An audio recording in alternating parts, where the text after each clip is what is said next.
emergencia.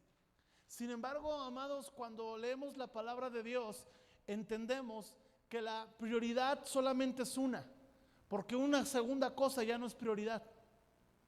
Me estoy explicando en el tema lingüístico. Prioridad es de lo que va primero. Lo demás, lo que va segundo, ya no es prioridad. Entonces, el primer lugar en tu vida tiene que ser la búsqueda del gobierno de Dios en tu corazón. Estoy leyendo un pastor que se llama Miguel Núñez y él dice: mucha gente está tan afanada por resolver situaciones de su mundo exterior cuando no han establecido el gobierno de Cristo en su mundo interior. Y qué sabio es este consejo, porque cuando yo establezco el reino de Jesús en mi corazón y hago a Dios mi prioridad, su gobierno, su reino va a comenzar a extenderse a todas las áreas de mi vida, a mi familia, a mi trabajo, a mi servicio en la iglesia, a mi comunión con Dios, a mi matrimonio, porque dentro de la familia hay prioridades. ¿Cuántos lo creen? ¿Cuál es la prioridad? Mis hijos, no, amados, los que estamos casados, nuestra prioridad es nuestro matrimonio, porque los hijos un día se van, el esposo, para bien o para mal, según el caso de la historia, se queda. ¿Ok? Sí. Es que dentro de la familia hay prioridades, dentro de la vida espiritual hay prioridades, dentro de la vida económica hay prioridades. Ahora, cuando nosotros tenemos el reino de Dios en nuestro corazón, nosotros vamos a saber identificar qué es aquello en lo que debe estar nuestro enfoque en esta temporada. ¿Qué es aquello en lo que debe estar empeñado mi esfuerzo en determinada situación? Cuando tú no sabes a dónde apuntar tu esfuerzo, es porque no has comprendido o no estás siendo totalmente dirigido por el reino de Dios. Cuando el Señor te gobierna, no solamente te gobierna, sino te da el entendimiento de aquello que quiere gobernar. ¿Me estoy explicando? ¿Sí? Creo yo entonces, amados, que nosotros tenemos que permitir al Señor en este año y cada día de nuestra vida que venga y nos gobierne y que le podamos poner al primero, no solo por encima de las cosas, sino en el centro de todas las cosas. Cuentan que una vez estaba Cantinflas con el presidente de Colombia y entonces llegó el presidente y le dijo: mire, le presento a la primera dama. Y Cantinflas le dijo: no me diga usted eso. ¿Por qué? Porque entonces si hay primera es porque hay segunda. Y a veces con Dios somos así. Es que Dios es el primer lugar en mi vida. No debe de estar compitiendo con nada más. Decir que Dios es la prioridad es que en todas las esferas en las que usted y yo nos desenvolvemos, Dios es lo más importante. No es que Dios y luego mi familia, no. En mi familia Dios es lo más importante. En mi trabajo Dios es lo más importante. En mi matrimonio Dios es lo más importante. En la vida que doy y que dirijo a mis hijos, Dios es lo más importante. En mi relación con mis padres, Dios es lo más importante. ¿Y cómo aplicamos esto? Aplicando los principios de la palabra que gobiernan cada una de las esferas en las que nos desenvolvemos. Ahora, ¿cuál es el peligro? El peligro es lo que le pasó al apóstol Pedro. Mateo capítulo 16, verso 22. Acompáñeme ahí. Quiero hablar de un contraste entre una persona que supo poner a Dios primero y una que no. En un momento de crisis, uno de ellos. Y este es Pedro. Mateo 16, ustedes recordarán que el Señor les pregunta a los discípulos: ¿quién dice la gente que soy? No, pues que eres Juan el Bautista. No, pues que eres Isaías. No, pues que eres Elías. Y entonces les hace Jesús la pregunta clave: ¿y ustedes quién dicen que soy? Y en eso Pedro dice: Señor, tú eres el Cristo, el Hijo del Dios viviente. Y el Señor dice: bienaventurado eres, porque no te lo reveló carne ni sangre, sino mi Padre que está en los cielos. Y es como cuando haces algo muy bueno, descubres algo muy bueno con el Señor, o das un paso en tu fe, pero de repente viene un retroceso. Ahora, ¿sabe cuál es el asunto que yo veo aquí? Algo hizo que Pedro tuviera esa revelación. Es decir, Pedro hizo cosas muy buenas, Pedro cultivó cosas muy cercanas al Señor, para que en el momento que Jesús hiciera esa pregunta, él diera un paso adelante. El tema es que no pudo mantener el paso, Porque en la siguiente situación, en el libro de Mateo, capítulo 16, verso 22, Jesús dice, oye, me van a crucificar y yo tengo que morir, pero esto es necesario. Y entonces aquel Pedro que había dado un paso adelante, de repente entra en una zona de desenfoque. Y le dice, versículo 22, entonces Pedro, tomándolo aparte, porque pues como él tenía revelación, se sentía con derecho de tocar ciertos temas con Jesús aparte, ¿no? Comenzó a reconvenirle. Wow. O sea, aquí tenemos al discípulo Pedro dándole instrucciones al maestro Jesús. Comenzó a reconvenirle, diciendo, Señor. Ahora, no era un consejo, pareciera, no le dijo, Señor, hubieras aceptado la propuesta del diablo, ¿verdad? No le dijo eso. No le dijo, Señor, pues mejor si hubieras pecado. No, no, no. Parece un consejo sano. Pero mire lo que le dice, ten compasión de ti. Y en ninguna manera esto te acontezca. Parece que Pedro se está envolviendo por sus sentimientos y quiere envolver a Jesús en el mismo sentimentalismo que él está envuelto. Señor, pobrecito de ti, ten compasión, no seas tan duro contigo mismo. ¿Cómo que te vas a morir? Mira cuántos milagros has hecho, mira cuántos seguidores tenemos, mira que la página crece cada día más, mira que y empieza Pedro a decirle a Jesús como que dándole a dar razones suficientes como para que él no elija la muerte. Y mira la respuesta de Jesús. Él volviéndose dijo a Pedro, quítate de delante de mí, Satanás. Hay alguien que está buscando que tú no tengas en primer lugar a Dios. Hay alguien que está feliz si Dios es el segundo lugar en tu vida. Él no quiere que alejes por completo a Jesús de tu vida. Él con que tenga el segundo lugar en tu vida, Él es feliz. ¿Sabes cómo se llama? Buenas tardes. ¿Cómo se llama? Satanás. Y entonces Jesús le dice a Pedro, quítate delante de mí, Satanás, me eres tropiezo. Y mira, esta es la razón, porque no pones la mira en las cosas de Dios, sino en la de los hombres. ¿Dónde estaban los ojos de Pedro ahora? En la de los hombres. ¿Dónde habían estado unos instantes antes? En las cosas de Dios. Cuando tú tienes tu mirada en las cosas de Dios, buscando primeramente el reino, tú vas a recibir la dirección, la revelación, los secretos y las instrucciones del reino que van a hacer de tu vida una vida bienaventurada. Bienaventurado eres, Simón. Pero algo pasó que se desenfocó y puso sus ojos en las cosas de los hombres. Y ahora quiere detener la obra de Jesús. Era necesario que Jesús muriera. No era lo más cómodo para empezar para Jesús. Una vez escuché a alguien decir, Pedro está reconviniendo a Jesús que no muera a la cruz, que no vaya a la cruz, como si el que fuera a morir hubiera sido él. O sea, era Jesús el que se iba. Es como el que ve que alguien ofrenda con generosidad y dice, no, no ofrendes.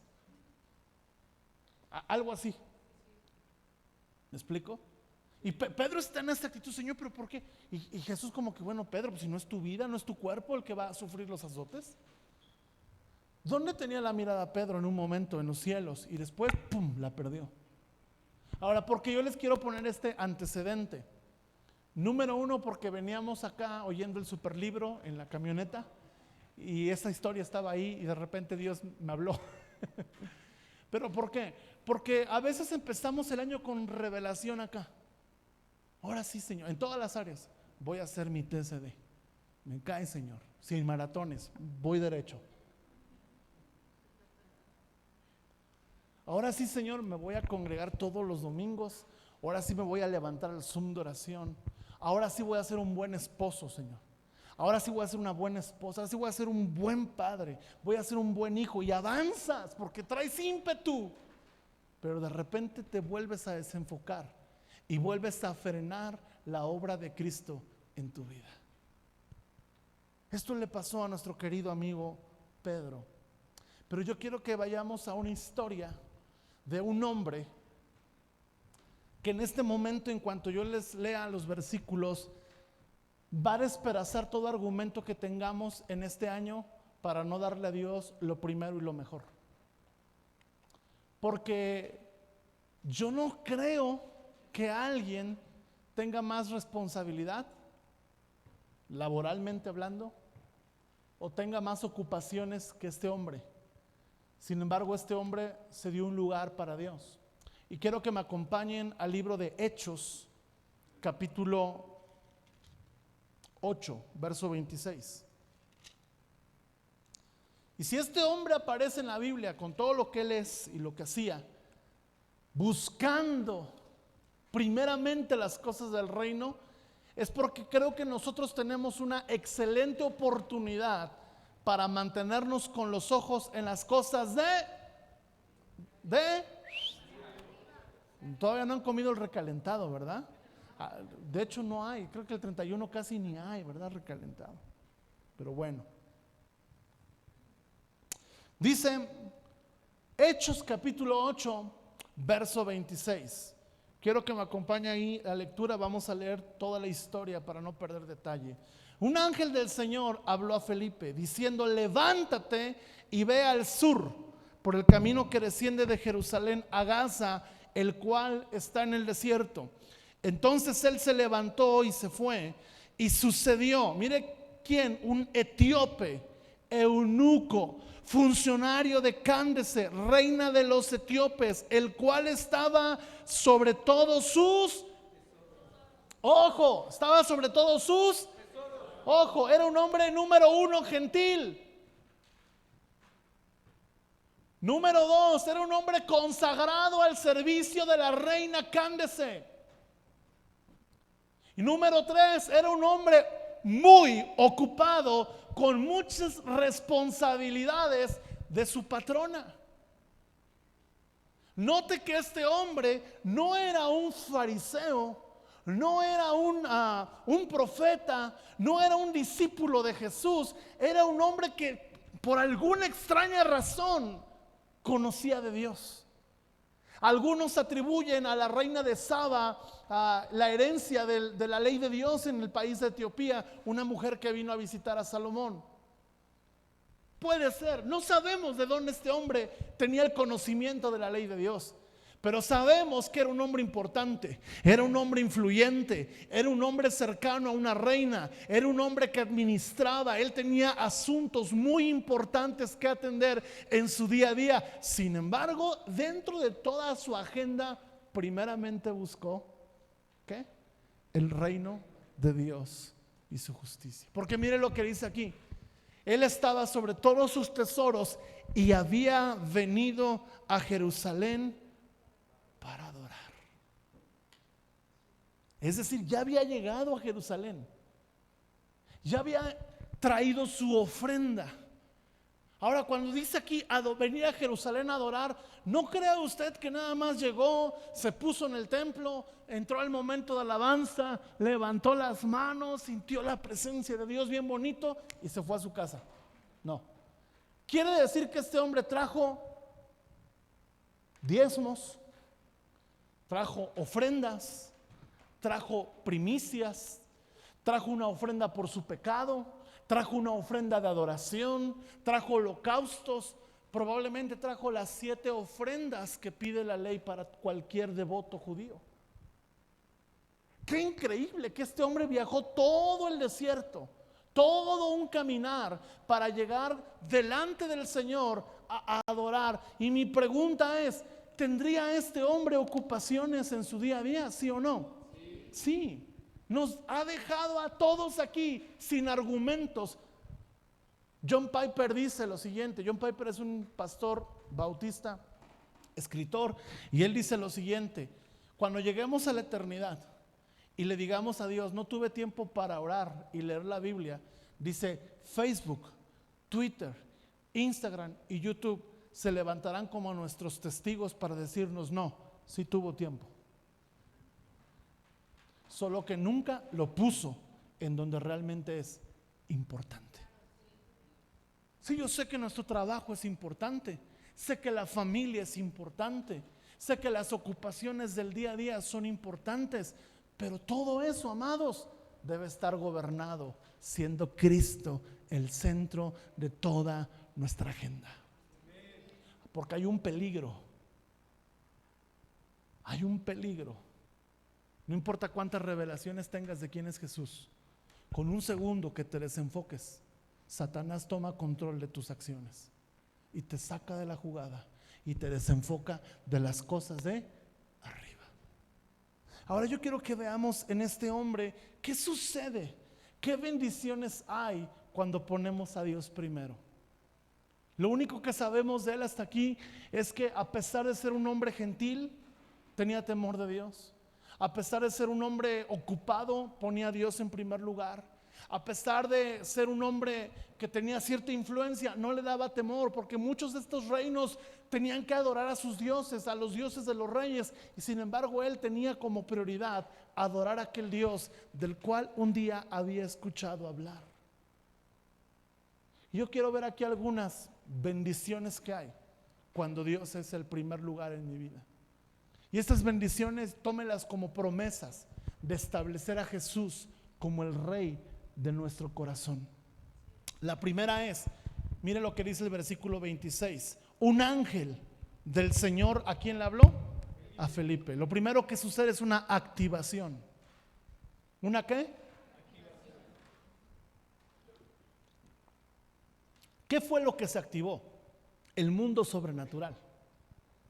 Felipe estaba predicando en Samaria y dice la palabra que había un avivamiento en Samaria. Los enfermos eran sanados, los demonios, ¿verdad?, salían de la gente estaba siendo bautizada con el Espíritu Santo. Hay un refuego en Samaria. Felipe es el evangelista, manda a traer a Pedro. Pedro viene, pone las manos sobre la gente, reciben el Espíritu Santo. Todo aquello era un gran avivamiento y de repente Dios manda un ángel y va con Felipe. Ahora, escucha bien, ¿qué fue lo que provocó que viniera el ángel? No fue Felipe, no fue la unción de Felipe, no fue la devoción de Felipe, no fue el ministerio de Felipe, fue el hambre del etíope. Cuando tú y yo tenemos hambre por Dios, cuando tú y yo establecemos a Dios como lo primero, va a haber una activación sobrenatural. Mire, amado, muchas veces hemos sido testigos de provisiones sobrenaturales. Muchas veces hemos sido testigos de que algo nos sucedió cuando veníamos a la iglesia. Algo nos sucedió mientras predicábamos el evangelio y alguien apareció ahí. Yo no sé si recuerdan el testimonio que contó mi pastor cuando se quedaron con una camioneta que se descompuso y llegó un hombre y les dijo: vamos a un lote de carros y compremos otra camioneta para tu escuela. ¿Se acuerdan de ese testimonio? Eso es una activación. Se empiezan a activar las cosas sobrenaturales para que el propósito de Dios por el cual te amó y por el cual te llamó comiencen a funcionar. Hay activaciones. Cuando mi esposa estaba por terminar el instituto bíblico, pues no es barato terminar un instituto bíblico. Y qué bueno que no lo sea. Le voy a decir por qué. Porque es una prueba de fe, para ver si tienes llamado. Y entonces mi esposa estaba terminando su último semestre y estaba becada, pues una niña bien estudiosa, ¿verdad? Puro 10. Entonces la becaron, pero llega un punto donde la beca no alcanzaba a cubrir una última cantidad. Y estaba ya por terminar su cuarto semestre, su graduación venía. Entonces mi esposa se graduó y al mes y medio se casó. Y 2 veces. Una por el civil y otra por la iglesia, ¿no? Pero en las 2 hubo fiesta. Y ella me decía: estoy orando para que el Señor provea. Le digo: tranquila, Dios va a proveer. Y un domingo llegó una mujer a la iglesia, allá con su papá, y trajo un bonche de monedas y se las dio a mi suegra y le dijo: tenga, esta es para su hija que está en el instituto bíblico. Entonces mi suegra tomó las monedas, las guardó y le dijo a Lau: oye, mira, llegó una mujer que nunca había ido a la iglesia y nunca más volvió, y nos dio esta bolsa con monedas para ti. Y cuando le empiezan a contar, dice: esta es la cantidad. Y dice mi esposa, es exactamente la cantidad que me hace falta para terminar de pagar mi instituto bíblico. ¿Qué fue eso? ¿Una qué? Activación. Ahora, no esperes que Dios active los ángeles del cielo para tenerte en una zona de confort. No esperes que Dios active los ángeles del cielo para poder alimentar tu carne. No esperes que Dios active a los ángeles y las cosas sobrenaturales para que tú, como diría Jaimito el cartero, evites la fatiga. No. Cada vez que Dios va a activar el cielo es porque tú en la tierra te vas a mover. Es porque algo de tu corazón ha movido a Dios. Me encanta el profeta Elías, alimentado por cuervos. ¿Sabe qué traían los cuervos en el pico? Carne. ¿Y sabe que el cuervo es un animal carnívoro? ¿Cómo se llama eso? Activación sobrenatural. Ahora, ¿cuántos quieren entrar a un tiempo de activación sobrenatural en sus vidas? No, traen como que el ánimo, se quedaron con el ánimo del año viejo. ¿Cuántos quieren una activación? Que el cielo se comience a abrir, que de la nada Dios empiece a proveer, que de la nada las cosas que estaban atoradas empiecen a cambiar. Oh, amado, anhelamos eso. Esos contratos, esos clientes, esas promesas, esos pacientes, a los que trabajan en la salud, esas promociones laborales que están atoradas. Cuando tú te enfocas y Señor, yo voy a adorarte a ti como este etíope, yo voy a consagrarme a ti, yo voy a enfocarme en ti, Dios empieza a activar ángeles. A veces los ángeles nos vienen con alas, a veces vienen con ofrendas, a veces vienen con una canasta. A veces los ángeles es ese contacto que abrió una puerta. Yo recuerdo que una vez mi papá, estábamos en Guadalajara, ya vivíamos, no llegaba. Y obviamente pues no había celular, como ahora que ubicación, foto, llámanos, que pasó algo. Y llegó tarde, preocupado, desencajado, y dice, híjoles, ¿qué creen? Que choqué. Tuve un accidente, el carro chocó, el carro dio 2 vueltas y bueno, resulta que había chocado con una señora. Mi papá venía saliendo del trabajo uniformado, la señora había tenido la culpa, ¿verdad? Se había pasado el alto, no frenó, se lo llevó. Gracias a Dios no le pasó nada. Y de repente nos dice, pero me llamó la atención algo. Dice, cuando ella me vio uniformado, ella me dijo, dice, mire, para que vea que estoy bien apenada con usted, voy a hablarle a mi hermano. Él trabaja en el ISFAM. El ISFAM es el instituto que se encarga de proveer créditos para los militares. Y dice, y voy a hablarle de usted. A la vuelta de unos meses, un crédito para una casa que había estado atorado por años, en unos meses se abrió y pudieron comprar su casa. Ahora, ¿por qué te platico esto? Porque hay momentos en la vida difíciles donde tú dices, Señor, ¿y esto qué propósito tiene? Sabes, detrás de ello hay una activación. Detrás de ello hay un deseo de Dios de querer abrir una puerta para que tú seas bendecido. Lo segundo que vemos en este pasaje es un avivamiento. Mire lo que pasa aquí, versículo 26. Un ángel del Señor habló a Felipe diciendo, levántate y ve hacia el sur por el camino que desciende a Jerusalén de Gaza, el cual es desierto. Entonces él se levantó y fue. ¿Qué hizo Felipe? Se levantó y fue. ¿Y a quién se encontró? Al etíope. Esto es la providencia de Dios. Ahora, todo avivamiento viene por un acto de la providencia de Dios. Y lo segundo que vemos aquí es que un hombre de avivamiento, yo les platiqué, ¿qué estaba haciendo Felipe? Estaba predicando, estaba ministrando bajo el fuego del Espíritu Santo. ¿Cuántos de nosotros amamos que hombres del Espíritu ministren nuestras vidas? Qué importante es cuando Dios te abre puertas con gente del Espíritu, que caminan en el mismo espíritu. Lo segundo que sucede cuando tú empiezas a caminar en los propósitos de Dios y en Dios como tu prioridad, es que Dios te acerca a gente clave para un avivamiento. Dios te comienza a conectar con gente que va a incendiar tu fe. Dios te comienza a conectar con gente que te va a inspirar. Dios te comienza a conectar con gente que va a depositar de la presencia de Dios sobre tu vida, sobre tu casa, sobre tu familia.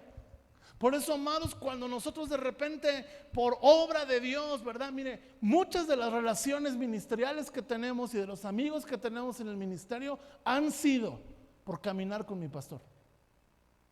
Que Él nos ha abierto puertas a hombres de avivamiento, que han venido acá a ministrarnos, que han venido en momentos de crisis a animarnos, que han venido en momentos de pérdida a darnos dirección, que hemos aprendido a estar en las buenas, en las malas, en las victorias y en los avivamientos. ¿Sabe por qué? Porque cuando tú caminas buscando el reino de Dios y su justicia, Dios te va a comenzar a conectar con gente que te va a empujar, que te va a enfilar, que te va a aventar a lo que Él quiere hacer en tu vida. Qué tremendo es cuando eso sucede. Este etíope no había posibilidad humana de que se cruzara con algún discípulo del Señor. Y él pudo haber quedado únicamente con el conocimiento de la ley. Pero fue que Dios movió un ángel y después que Dios movió un hombre. Primero Dios va a mover circunstancias, luego Dios va a mover personas para revelarte quién es Él cuando tú le estableces a Él como el primer lugar en tu vida. Amén. Lo tercero que yo veo aquí, mire lo que dice, que este hombre venía de adorar al Señor. Lo tercero que sucede cuando estamos buscando el reino de los cielos es que se desata en nosotros una devoción mayor, adoración. El hambre despertará un deseo ferviente de adoración. El etíope estaba interesado en adorar, pero adoración siempre va acompañada de generosidad, siempre. Ahora, este hombre iba a comprender que había una razón más allá de ofrecer sacrificio en un templo. Este hombre iba a conocer a aquel Jesús que no solamente quería su ofrenda 3 veces al año, sino que quería su vida cada día del año. Cuando tú y yo caminamos en la prioridad, declarando que Dios es nuestra prioridad, vamos a desatar mayores momentos de adoración y comunión con Dios. ¿Sabes cuándo se apaga tu vida de adoración? Cuando Dios ya no es el centro de ella. Cuando Dios ya no es el centro de tu adoración, tú vas a sentir que algo no te conecta con Él. Lo más fácil es echarle la culpa a la alabanza. Y a veces tienen culpa, no sé, ¿verdad? Pero es lo más fácil. Es que hoy Pablo andaba. Es que hoy la pastora, como viene de viaje, como que la altura le afectó y no me conecté. No. Cuando Dios no es tu prioridad, tu vida de adoración comienza a disminuir. ¿Por qué? Porque ya no es el centro de ella. Este hombre tenía tanta hambre en su corazón que él quería ir a Jerusalén, pero ahora, escuche bien, Jerusalén estaba por entrar a su corazón. Ahora el lugar santo estaba por entrar a su corazón, porque estaba conociendo, estaba por conocer no solamente una manera de adorar, sino al Dios verdadero al cual adoramos. ¿Están conmigo? Lo cuarto, que hay un avance. Mire lo que dice aquí. Y el Espíritu Santo, verso 29, si puedes pasar, Brenis. Y el Espíritu Santo le dijo a Felipe: acércate y júntate a ese carro. Y acudiendo Felipe le oyó que leía el profeta Isaías y dijo: ¿pero entiendes lo que lees? Y él dijo: ¿y cómo podré si alguno no me enseñare? Ahora, ¿cómo es el avance? El avance en tu vida espiritual está identificado por 3 ruegos. ¿Por 3 qué? Ruegos. ¿Cómo te das cuenta que estás avanzando? Cuando estás rogando por estas 3 cosas. Ahora, él ya iba a su casa. Él venía de adorar a Dios. Él venía de tener un momento con el templo.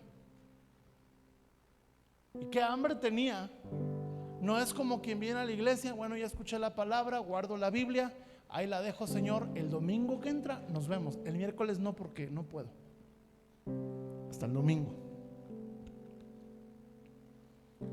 No, él había venido a adorar a Dios. Y yo no sé quién haga esto, que saliendo de la iglesia vaya en su carro leyendo la Biblia, meditando qué habrá querido decir el mensaje de hoy. Si tú no te vas con preguntas del mensaje, es porque probablemente no le pusiste toda la atención que tenías que ponerle.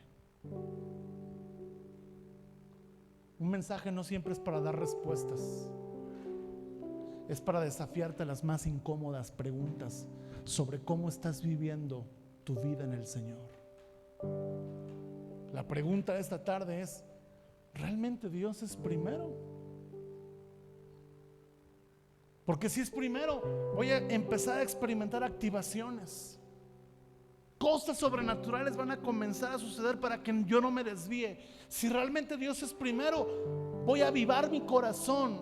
Si realmente Dios es primero, mi adoración va a ser mejor. Si realmente Dios es primero, voy a avanzar en las cosas del reino.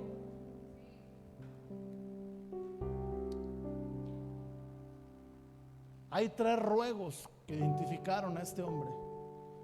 Mire el primer ruego. Rogó a Felipe que se subiera y se sentara con él.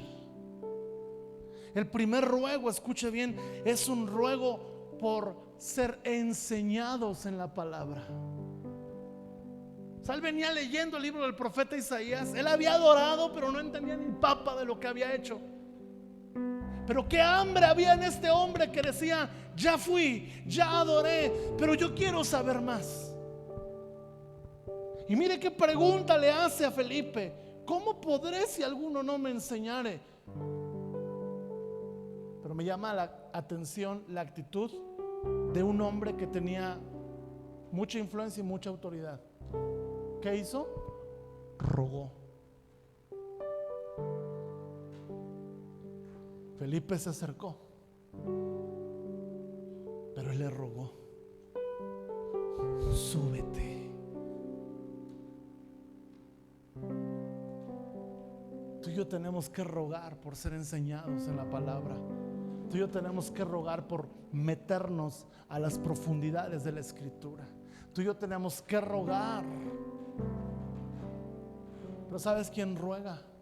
Quien tiene hambre, quien tiene el deseo en su corazón de conocer más a Dios. Y luego quiero que vea cómo es el siguiente paso del avance. Versículo 34, él empieza a leer el pasaje que está en Isaías y dice: respondiendo el eunuco, dijo a Felipe: te ruego que me digas de quién dice el profeta esto, de sí mismo o de algún otro. El segundo ruego, cuando tú estás avanzando, tú ruegas por conocer más a Jesús. Primero ruegas por conocer más la palabra y ser enseñado. Pero lo segundo, comienzas a rogar por conocer más tú personalmente a Jesús. Él empieza a leer: como cordero fue llevado al matadero, como cordero mudo delante del que lo trasquila, no abrió su boca, en su humillación no se le hizo justicia. Y él dice: ¿de quién habla aquí? ¿Quién es este hombre que quedó callado? ¿Quién es este que se hizo semejante a una oveja? Murió de una manera cruel a manos de sus aniquiladores. ¿Quién es? ¿Es el profeta o habla de alguien más? ¿No le parece a usted tan coincidente que justamente iba meditando en ese pasaje? ¿Sabes por qué? Porque cuando tú estás avanzando, Dios te va a acercar a las partes de la Biblia que más necesita tu espíritu hambriento. Ay, pastor, a mí nada más me está hablando de arrepentimiento. Ah, bueno, por algo ha de ser. No, yo nada más leo versículos del matrimonio, del dar. Él necesitaba una base para conocer a Jesús. Y abre este pasaje. Y ahí va meditando camino a casa. ¿De quién habla? Y él rogó por conocer a Jesús. Pero el tercer y último ruego, escucha bien, versículo 36, versículo 35. Entonces Felipe, abriendo su boca y comenzando desde esta escritura, le anunció el evangelio de Jesús. Y yendo por el camino llegaron a cierta agua, y dijo el eunuco: aquí hay agua, ¿qué impide que yo sea bautizado? Felipe dijo: si crees de todo tu corazón, bien puedes. Y respondiendo dijo: creo que Jesucristo es el Hijo de Dios. Y mandó parar el carro, y descendieron ambos al agua, y el eunuco, Felipe y el eunuco, y le bautizó. Lo tercero, escucha bien, es un ruego por quitar los obstáculos. ¿Qué impide? Tú avanzas en el reino de los cielos cuando estás dispuesto a quitar todo obstáculo de tu vida que impide que hagas lo que Dios quiere. Cuando no los puedes quitar, cuando esos obstáculos tú no los quieres quitar, es porque te has frenado. Y como Pedro, has puesto tus ojos en las cosas de la tierra. Y cuando eso sucede, siempre va a haber vas a llegar a un tope y no vas a poder más. ¿Me ha pasado? Me ha pasado. Claro que sí. Pero llega un punto donde, Señor, ¿qué impide? ¿Te atreverías a hacerle esa pregunta a Jesús en esta tarde? ¿Qué impide que yo pueda ir a más? Y que el Señor te diga: me impide tu trabajo, me lo impide la manera en la que tratas a tu esposa, me lo impide tu afán, me lo impide ese pecado. ¿Qué impide? Te lo impide tus anhelos terrenales. ¿Podrías decir al Señor esta tarde: Señor, ¿qué impide que yo? Y que el Señor te diga: ¿quieres saber? Vente, vamos a tomarnos un café y te diré qué impide. Pero qué hermoso es cuando Él te dice: pero aquello que lo impide, yo lo puedo mover. Meditábamos en la mañana en Romanos 8:35: nada nos podrá separar del amor de Dios. El día de ayer el hermano Evans mandaba un mensaje con ese versículo y hoy nos decía: voy a predicar eso. Y mientras estábamos acomodándonos para venir, entramos a la prédica y él dijo esta frase: solamente algo más fuerte que Dios nos puede impedir o nos puede separar del amor de Dios. Dice, pero el tema es ese: no hay nada más fuerte que Dios. Nada te puede separar. ¿Qué impide? La respuesta es sencilla: nada. Solo que le pongas a Él como lo primero y lo único en tu vida, como el centro de tu vida, como el centro y el que gobierna toda tu existencia, todos tus círculos, todas tus áreas de oportunidad, que gobierna todos los roles que tú desempeñas en esta vida. Dile esta tarde a Jesús: quiero que tú seas el primer lugar en mi vida.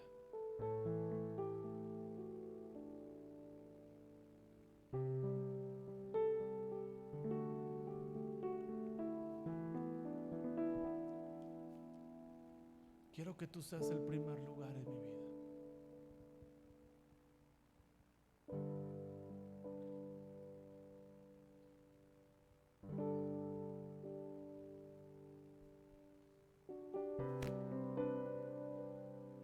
Y que te tomes un tiempo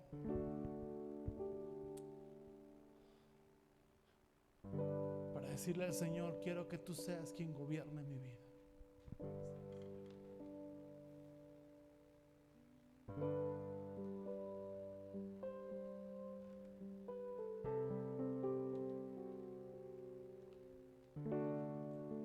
Señor, concédenos una revelación más profunda de quién tú eres.